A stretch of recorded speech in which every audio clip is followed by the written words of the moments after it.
Figure, किसी का portrait, किसी का आउटलुक, किसी का स्टैंडर्ड, किसी की पर्सनालिटी आपको पसंद आ जाए और आप उसे प्यार समझ बैठो। लेकिन ये क्या है?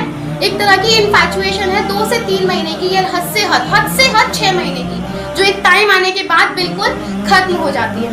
इन्फैचुएशन है, अट्रैक्शन है।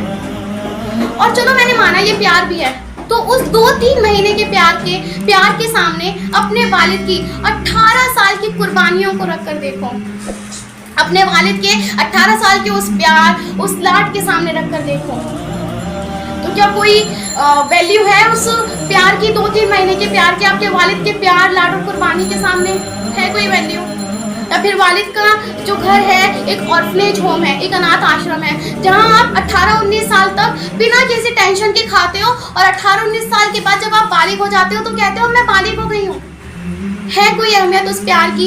आपके वालिद की कुर्बानियों, लाड और आपके वालिद की इतनी जिद्दोजहद से की हुई कमाई के सामने, आपकी परवरिश के सामने कोई वैल्यू नहीं है। कोई वैल्यू कि अगर एक वालिद का या फिर वालिदैन का फर्ज है कि वो खून पसीना बहाकर भी अपनी मेहनत की कमाई से आपको उम्दा, अच्छी और बाअखलाक परवरिश दें, तो क्या एक बेटी, एक औलाद का फर्ज ये नहीं है कि वो अपने जरिए अपने वालिद की इज्जत को कायम और कायम रखे, अपने वालिद की इज्जत को बरकरार रखने की कोशिश करे? मैं जानती हूँ इस दुनिया में कोई भी परफेक्ट नहीं है, लेकिन कुछ ट्राई भी तो होता है। एटलीस्ट ट्राई ही कर ले कि मेरे जरिए मेरे वालिद की इज्जत को ठेस न पहुँचे।